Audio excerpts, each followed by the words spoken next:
going heavy and doing big lifts is not an excuse for bad form. And I see this all the time with my own strength background, my own powerlifting background.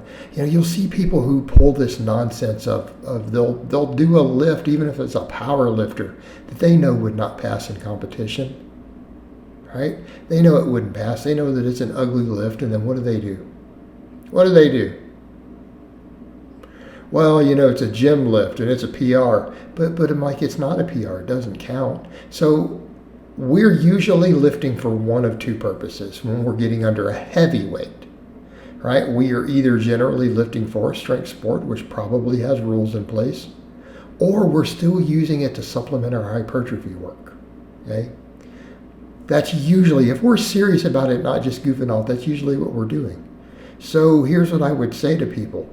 Any of your heavy lifts, even if they're a PR or anything else in the gym, shouldn't you be looking at the goal? Okay, if your goal is to compete in powerlifting and you hit a big lift in the gym but it wouldn't pass in competition, it was completely useless. It didn't make you any better at your sport. It probably didn't make you any stronger, because a lot of times a true max is just a display of strength. And I'm not saying heavy singles or even heavy triples or whatever cannot build strength, but let's say you're all out grindy 100%, everything you have max is 500. Doing a single with 450 will give you a very similar training response. Okay, that helps build strength. The 500 is just displaying strength.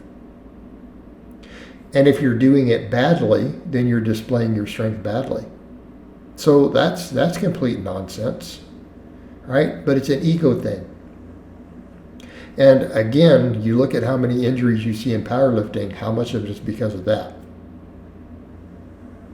Is that what's getting people injured, or is it hitting clean maxes?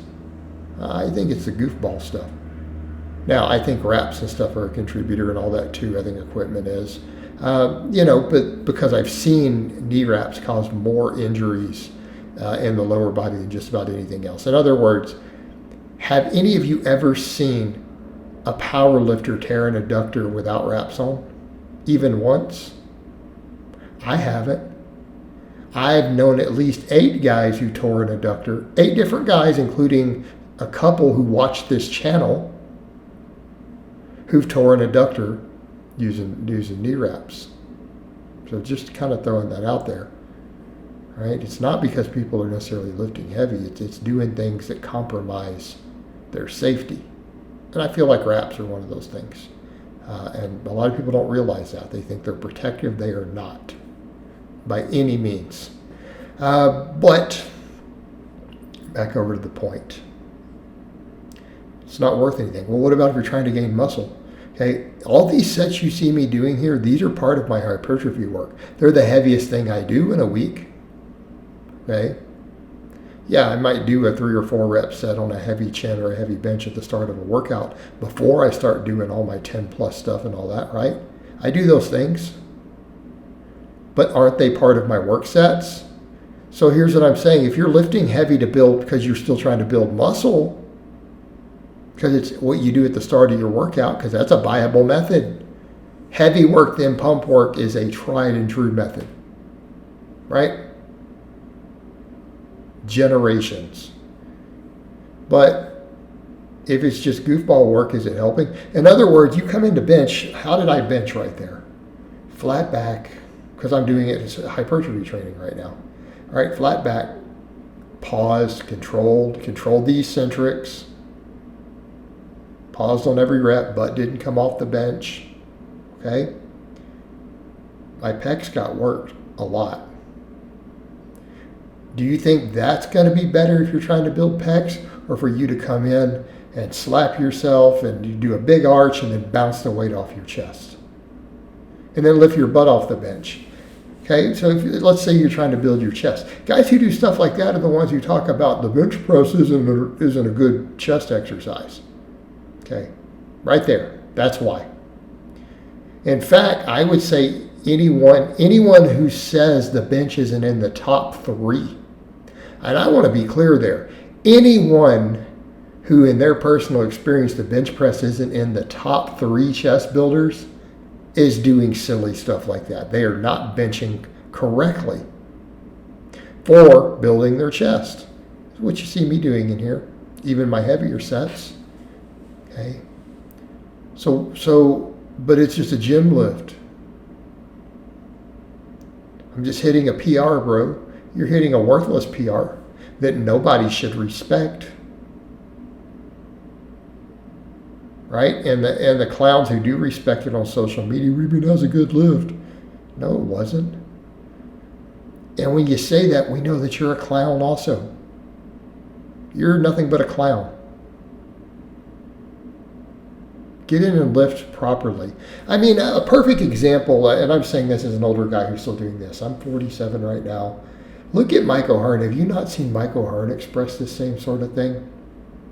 Everyone looks up to Mike, granted the fake natty thing aside, because that's obvious. They look up to Mike as look how amazing he's still doing at his age, that, you know, even if he's taken a bunch of stuff. That's insane. Easily one of the most respected and admired masters, lifters in the world. Doing things correctly. Anyone think it's coincidence that guy lifts the weights that he lifts at his age and has the physique that he has?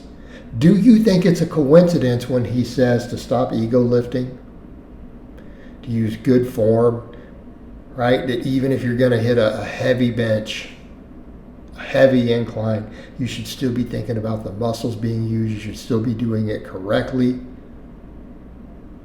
Do you think it's a coincidence that he is where he is and he has that philosophy?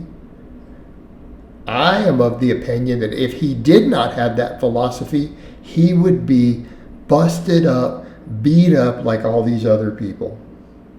All these other guys who are over 40 who can't lift anything. Do you think it's just because they lifted heavy? Because if you use that logic, I mean, Mike O'Hearn should be crippled. He's not. Dude looks freaking phenomenal. And he's strong. So what can you say about that? I don't think it's a coincidence at all. Because at the end of the day, there's no benefit to the bunch of cheating and ego lifting. It's not like you get anything out of it in terms of stimulus. Do you think your pecs are going to grow more because you bounce the bar off your chest and lift your butt off the bench? Do you think your biceps are going to grow more because it's mostly hip, driving your cheek curl up and doing half reps? Do you really think that that's going to happen? No. All right, guys, well, that's really all I have to say on that today. I hope it's been informative, and I will talk to you guys next time.